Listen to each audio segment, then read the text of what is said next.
Bonjour, je suis donc doctorant à l'école pratique des hautes études en histoire de l'art et on m'a donc demandé d'offrir un éclairage un peu plus artistique sur la peste. Je vais donc explorer en 25 minutes 6 siècles de représentation artistique, donc excusez-moi si ce panorama sera un peu incomplet et je m'excuse d'avance si je délaisse certains de vos artistes préférés qui ont représenté la peste, je pense notamment à Nicolas Poussin. Alors, le sujet de la peste dans les arts peut être compris de deux manières. On peut d'une part étudier les représentations de la maladie en tant que telle, c'est-à-dire la façon dont le fléau est dépeint par les artistes selon les époques et selon les lieux.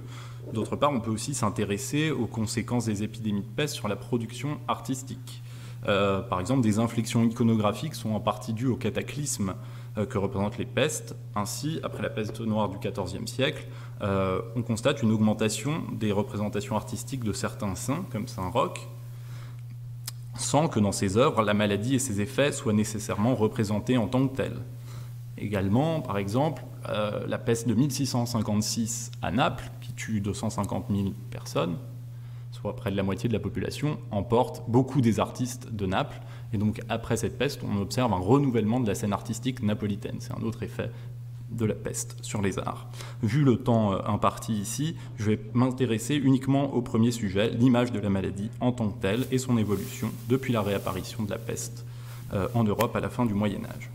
Il faut dire en préambule que la représentation de la peste entretient une relation consubstantielle avec l'iconographie religieuse, puisque la maladie est pendant très longtemps, plusieurs siècles, comprise avant tout comme un châtiment divin dont le remède ne peut se trouver qu'à travers la religion, grâce à l'intercession de saints personnages, auprès de Dieu ou auprès du Christ. Il a été montré que l'iconographie du triomphe de la mort, de la danse macabre ou du dit des trois vifs et des trois morts, habituellement associée à la représentation de la peste, il a été montré qu'elle trouve en fait toutes ces iconographies leur origine avant la peste noire du XIVe siècle. Elles n'en sont pas une conséquence. En réalité, ce sont des changements d'ordre théologique dans l'eschatologie qui apparaissent à cette époque, qui se reflètent dans l'art et qui sont simplement amplifiés par la peste noire et ses répliques successives. Parmi ces changements théologiques, ces changements de la pratique religieuse plus individualisée qui s'affirment après la peste noire, on note notamment la dévotion à des saints particuliers. Parmi eux, Saint Roch et Saint Sébastien connaissent un succès fulgurant dès la fin du XIVe siècle. Ils ont en fait le rôle d'intercesseurs. Les populations les implorent pour qu'ils demandent à Dieu de faire cesser la peste. Ils ont également le rôle de thaumaturge, c'est-à-dire la réputation de guérir de la peste. Saint Sébastien, qui est un martyr romain, était déjà souvent représenté avant la Grande Peste, mais on montrait pratiquement jamais l'épisode de son premier martyre, où le saint est percé de flèches par des soldats romains de l'empereur Dioclétien. On commence à figurer ce premier martyr dans les arts après la peste, car les plaies provoquées par les flèches pouvaient être vues comme des allusions aux bubons provoqués par la peste. C'est le cas dans cette gravure sur bois allemande du XVe siècle que vous voyez à l'écran, qui a été produite au moment d'une peste, pendant une peste, on le sait, et qui avait donc une fonction prophylactique. La représentation artistique de la peste fait son entrée dans la peinture à travers certains épisodes hagiographiques tirés de la vie des saints, qui mettent en scène l'action protectrice de ces personnages, comme Saint Sébastien. Ainsi, dans ce tableau, Saint Sébastien intercédant pour la fin de la peste à Pavie, panneau d'autel peint par Jos Lieferinx à Marseille vers 1498, on voit à travers un épisode de la vie de Sébastien l'enterrement de victimes de la peste qui se trouve au tout premier plan. Cette scène d'enterrement agit en fait comme un memento mori. La peste sert ici à mettre l'accent sur l'importance de la préparation à une mort chrétienne, même dans le cas d'une épidémie, ce qui est une constante de la piété, de la dévotion d'après la peste noire, la préparation à la bonne mort pour pouvoir atteindre le paradis, le salut. Dans cette scène, on remarque qu'un des assistants à l'enterrement tombe à terre. Il est atteint par la peste bubonique, ce qu'indique le bubon cervical présent sur son cou.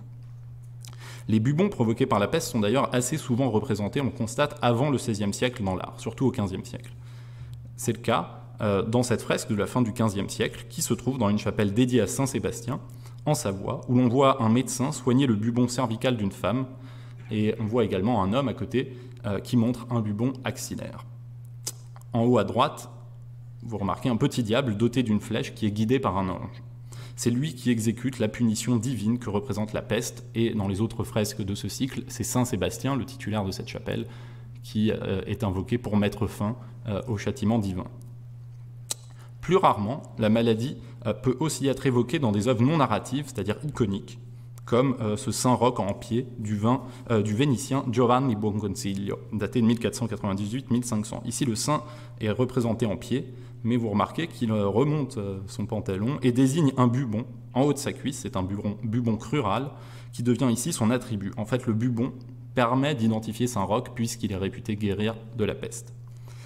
Toutes les œuvres montrées jusqu'ici, vous l'avez remarqué, sont des œuvres de dévotion. Elles sont créées pour obtenir la guérison, pour remercier pour grâce reçue, c'est-à-dire la fin de la peste, et pour prévenir les épidémies futures. Ce sont des ex-voto qui ont donc 3 rôles, prophylactique, apotropaïque et gratulatoire. Ces tableaux sont populaires généralement dans les églises de grandes villes qui sont frappées régulièrement par la maladie. Ainsi, le premier tableau que j'ai montré, de Lieferinck, ça a été peint pour une église de Marseille, celui-ci pour une église de Venise. C'est le XVIe siècle qui constitue une étape fondamentale pour la formation d'un topos de l'image de la peste, avec une œuvre en particulier qui a une très grande importance. C'est pourtant une simple gravure, mais elle est due à un des plus grands artistes de la Renaissance, à Raphaël, qui a produit le dessin, et la gravure a été gravée par Marcantonio Raimondi vers 1512. Elle représente un épisode tiré du 3e livre de l'Énéide, la peste en Phrygie. La peste frappe en fait les Troyens, qui fuient Troie, mais qui sont réfugiés en Crète, où ils tentent de fonder une nouvelle cité, Pergaméa. Pour la première fois dans l'art, les effets de la peste sur un groupe d'humains deviennent le sujet principal d'une œuvre. Dans la gravure, on remarque que la figuration de la peste se voit même conférer plus d'importance que la scène du rêve d'Énée. Énée est relégué à l'arrière-plan, à gauche de l'image. Et au premier plan, on voit les effets de la peste. Pour la première fois également, la représentation de la peste trouve place dans une œuvre à sujet séculaire et non pas dans une image dévotionnelle. Dans cette œuvre, Raphaël fixe en fait plusieurs scènes qui deviendront des topos, des topoi de l'iconographie de la peste. En particulier, vous voyez le groupe extrêmement pathétique au premier plan de la mère morte dont le petit enfant, encore en vie, touche le sein pour se nourrir. L'allaitement, qui est généralement entendu comme une allégorie de l'abondance, fonctionne ici en fait comme une image en négatif, comme un symbole de la misère et du dénuement provoqué par la peste. Autre figure canonique, inventée par Raphaël, l'homme qui se pince le nez pour se protéger des miasmes pestilentiels, puisqu'on considérait à l'époque que la maladie se diffusait à travers les effluves. C'est donc un moyen visuel de signifier la puanteur des corps décédés. Le même homme tente d'empêcher l'enfant de se nourrir du lait empoisonné de sa mère défunte. Il représente l'aide procurée aux victimes. L'importance de l'artiste, Raphaël, considéré comme le plus grand peintre de la Renaissance, et le support de l'œuvre, la gravure, qui assure en fait une diffusion facile et à grande échelle dans toute l'Europe, explique la postérité de cette œuvre et sa grande influence. Les éléments mis au point par Raphaël sont repris souvent par les artistes par la suite, notamment dans des tableaux d'église peints comme ex-voto pour prévenir les pestilences ou remercier tel ou tel saint d'avoir fait cesser une épidémie. La production de ces ex-voto qui mettent en scène des intercesseurs intervenant pour demander la fin de la peste augmente significativement après le Concile de Trente qui s'achève en 1563 et qui inaugure un programme théologico-politique, celui de la contre-réforme, promu par l'Église catholique, notamment pour lutter contre le protestantisme. Après le Concile de Trente, par exemple, des personnages historiques très récents sont promus en tant que nouveaux intercesseurs contre la peste. C'est le cas de saint Charles Borromée, qui était archevêque de Milan, qui est mort en 1584 et qui était très célèbre pour l'aide qu'il a procurée aux Milanais lors de la peste de 1578. Avec ces personnages plus contemporains, l'Église entend donner une image d'une Église active pour protéger les fidèles, pour protéger ses ouailles. À côté des ex-voto, dont la fonction ne change pas, la production de tableaux religieux plus narratifs montrant l'action concrète de ces saints pour secourir les populations pendant les épidémies de peste, augmente également significativement après le Concile de Trente. Et c'est là une nouvelle typologie d'œuvres d'art liée à la peste. Ces images-ci sont utilisées, disons, pour montrer aux fidèles le respect des 7 sacrements catholiques et la volonté du clergé de risquer littéralement sa vie pour administrer ces sacrements aux fidèles, même en temps de peste. C'est le cas avec ce tableau de Jacob van Host, peintre flamand. Il date de 1673 et l'on voit saint Macaire procurer l'Eucharistie, donc l'un des 7 sacrements, aux pestiférés malgré les dangers de l'épidémie. Dans toutes ces œuvres d'art, ces ex-voto, les saints permettent en fait de mettre fin à la peste grâce aux remèdes spirituels qu'ils apportent. Ces 7 sacrements sont des remèdes spirituels, ils apaisent également Dieu, la colère divine, et ces remèdes spirituels sont en fait considérés à l'époque plus efficaces que les remèdes temporels comme la mise en quarantaine. Dans la plupart de ces tableaux d'église, on voit que l'image est structurée en 3 registres. Alors les pestiférés sont amassés au registre inférieur. Au registre intermédiaire, on voit le saint intercesseur qui implore la divinité. En partie supérieure, dans ce qu'on appelle le registre céleste, on voit la divinité en question implorer pour faire cesser la peste, généralement le Christ et la Vierge, comme ici. Dans ce tableau de Jacob Jordaens, un autre peintre flamand, qui date de 1655. Dans cette toile, on retrouve donc la femme morte avec l'enfant, inspirée de Raphaël, une femme qui tente de sauver cet enfant en se pinçant le nez, un homme mort, un agneau qui représente l'innocence bien sûr, mais aussi la destruction du moyen de subsistance qu'était le bétail lors des pestes. Ces quelques personnages amassés dans la partie inférieure du tableau fonctionnent en fait comme une synecdoque, la partie pour le tout. Il y a un homme, il y a une femme, il y a un enfant, il y a une personne saine. Ces 4 personnages de sexe et d'âge différents valent en fait comme une représentation de toute la communauté qui était terrassée par la peste. On remarque qu'à partir de la fin du XVIe siècle, dans ces tableaux d'église, les peintres ne représentent presque jamais la réalité clinique de la maladie, les corps défigurés par les bubons. Idéalisation artistique et règles de convenance obligent, on ne peut ni ne veut montrer à la communauté des fidèles ce mal qu'on ne sait pas vaincre. Les morts dépeints pour rendre grâce à Dieu d'avoir mis fin à l'épidémie sont des corps à demi nus, représentés allongés, au repos, comme s'ils étaient endormis. La maladie est simplement signifiée par le moyen de la couleur. Les corps morts sont généralement, évidemment, pâles et livides. À côté de ces œuvres sacrées, il y a une nouvelle typologie d'œuvres illustrant la peste qui apparaît au XVIIe siècle dans les grandes villes du pourtour méditerranéen, qui sont aussi des grands centres artistiques et qui sont souvent frappés par la peste. Ce sont des vues de ville qui représentent un aspect, on va dire, plus documentaire de la peste et qui ne sont pas des commandes passées pour des églises, mais passées par des privés ou par les pouvoirs publics. Néanmoins, il faut bien se garder d'interpréter littéralement ces images comme des vues réalistes des villes qu'elles représentent. Un bon exemple est constitué par ce tableau du napolitain Mico Spadaro, figurant la place du Mercatello à Naples pendant la peste de 1656. Alors si celui-ci semble réaliste à première vue, il réunit en vérité dans le même espace un grand nombre de scénettes différentes qui condensent tous les comportements types de la population confinée de force. L'effet général recherché est celui de la confusion, de la promiscuité.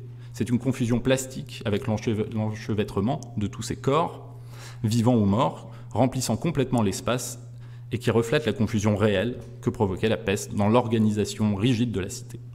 Dans le tableau, les représentants de toutes les classes sociales se rencontrent et se mélangent. On voit des aristocrates, des bourgeois, des roturiers, on voit des moribonds qui se mêlent à ceux déjà morts, on voit des enfants dont les parents ont été emportés par la maladie, qui errent sans but ni raison, on voit des vols commis, des rixes qui éclatent, on voit même au milieu du tableau, alors ici je ne sais pas si vous arriverez à l'identifier, mais on voit même une femme qui donne naissance à un enfant mort-né dans l'indifférence générale.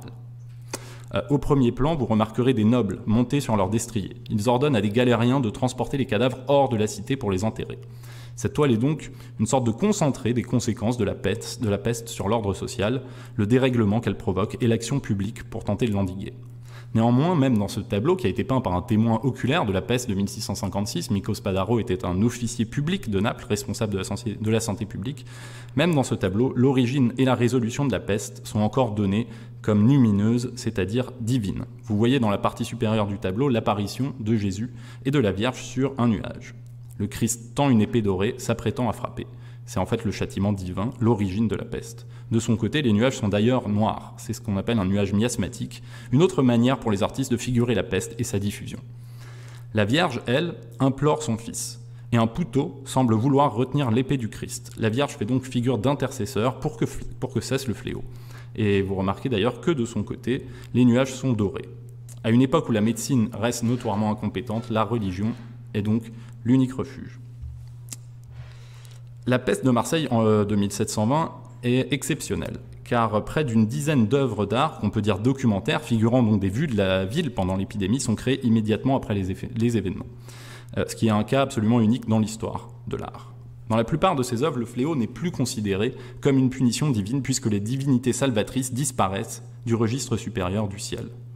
C'est le cas dans les 3 toiles peintes en 1721 par Michel Serres, j'en montre une, témoin oculaire de l'épidémie. Au contraire, ici, c'est l'action publique des autorités pour mettre fin à la peste qui est glorifiée. On voit le chevalier rose ordonnant d'enterrer les corps pour nettoyer les rues. Il apparaît à chaque fois dans les 3 toiles de Serres. On voit également, plutôt qu'un saint intercesseur, on voit sous la forme concrète de l'évêque de Marseille, Monseigneur de Belzins, l'action religieuse de réconfort des malades. Pour la première fois, donc, dans un tableau, les remèdes temporels prennent autant de place que les remèdes spirituels, jusqu'ici prépondérants dans les images. On remarque aussi, dans ces tableaux de Michel Serres, et donc dans celui-ci, que les artistes continuent de condenser en fait deux temporalités bien distinctes de la peste. Ici, on représente à la fois le moment où la peste sévit, avec les malades qui succombent dans la rue, mais on représente aussi un moment passé le pic épidémique, donc à la fin de l'épidémie, où les autorités procèdent au nettoyage des rues et à l'enterrement des victimes. Alors dans la deuxième partie du XVIIIe siècle, après la peste de Marseille, l'épidémie disparaît d'Europe et le nombre d'œuvres traitant du sujet diminue forcément lui aussi drastiquement. Néanmoins, à la fin du XVIIIe siècle et au XIXe siècle, il y a en France une tradition iconographique liée à la peste qui se maintient. Plusieurs raisons expliquent cette situation particulière de notre pays. D'une part, il y a la mémoire récente de la dernière grande épidémie de peste, celle de Marseille. Ainsi, Jacques-Louis David va peindre en 1780 un tableau que vous connaissez certainement, Saint-Roch intercédant la Vierge pour la guérison des pestiférés, peint pour la chapelle du Lazaret de Marseille. Une autre raison qui explique pourquoi en France on continue à représenter la peste au XIXe siècle, c'est la destruction d'une bonne partie du mobilier liturgique des églises durant la Révolution. Cela crée une demande forte en tableaux religieux pour redécorer les églises tout au long du XIXe siècle. C'est le cas de cette fresque de Jean-Léon Gérôme qui décore l'église Saint-Séverin à Paris et qui représente Monseigneur de Belzins pendant la peste de Marseille. Elle a été commandée à l'artiste par la ville même de Paris en 1854, l'année où 143 000 personnes succombèrent au choléra en France, principalement à Paris. On constate donc que la tradition iconographique de la peste est utilisée dans le domaine religieux pour se référer au nouveau fléau épidémique qui l'a remplacé au XIXe siècle, c'est-à-dire le choléra. Enfin, une dernière raison expliquant pourquoi les artistes continuent de s'intéresser à la peste en France au XIXe siècle tient à la politique coloniale du pays pendant la première partie du siècle. Celle-ci est tournée vers la Méditerranée, qui met en contact la France avec des contrées où la maladie sévit encore. Ainsi, les troupes de Bonaparte retrouvent la peste en 1799 à Jaffa, lors de l'expédition d'Égypte.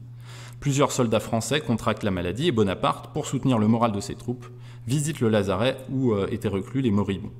5 ans plus tard, en 1804, alors que Bonaparte devient Napoléon Ier, Antoine Jean Gros, qui est l'un des peintres officiels du régime, reçoit la commande d'une immense toile représentant la visite du général au pestiféré de Jaffa. Donc dans cette grande machine de 7 mètres de large, on voit Bonaparte, au milieu de la composition, apparaître en thaumaturge glorieux, touchant de la main un malade, dans un clair écho à la croyance qui voulait que les rois de France puissent guérir les écrouelles par l'imposition des mains. En écho aussi à la figure de Saint-Roch, bien sûr, souvent représentée en train de guérir les pestiférés de cette manière.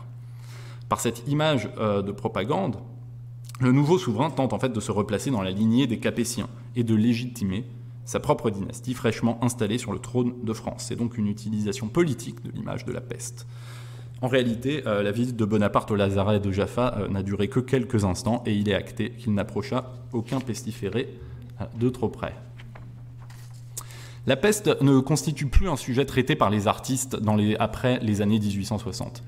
Mais une dernière résurgence de l'intérêt pour la maladie a lieu, étonnamment, dans la décennie de 1890. Ce qui l'explique, en fait, c'est simplement la découverte en 1894 par Alexandre Yersin du bacille de la peste. Plusieurs peintres s'intéressent donc au sujet dans la foulée de cette grande actualité. C'est le cas du peintre symboliste Arnold Böcklin, symboliste suisse qui avait été atteint du choléra lui-même. Il exécute à la toute fin de sa vie, en 1898, plusieurs œuvres à thème cataclysmique, la guerre, le choléra et donc la peste. On voit ici la mort avec sa faux qui chevauche une sorte de dragon, répandant la peste sous la forme d'un nuage nauséabond. Ce nuage véhicule encore la vieille théorie miasmatique de la transmission de la peste, pourtant invalidée par Yersin quelques années plus tôt. De même, on retrouve l'utilisation d'une synecdoque visuelle classique pour montrer le fait que la peste touche toute la communauté des hommes sans distinction. Les victimes sont un vieil homme, une mère et sa fille. Ce tableau de style très moderne, peint par un artiste non classiciste, réadapte donc des éléments très traditionnels de la figuration de la peste, montrant la prégnance d'une tradition iconographique depuis longtemps solidement ancrée en Occident. Pour conclure rapidement, On peut dire qu'aucune autre maladie n'a suscité autant de représentations artistiques que la peste en Europe, sous sa forme généralement de la peste bubonique. Même si certains artistes ont su représenter de manière clinique les effets de la maladie et ses conséquences sur les communautés urbaines désemparées, le rôle de l'art dans les siècles de prolifération de la peste en Europe était bien plus important. C'était un instrument de guérison et de protection, c'était également un instrument de réconfort des populations et de témoignage pour l'histoire de leurs souffrances. Je vous remercie.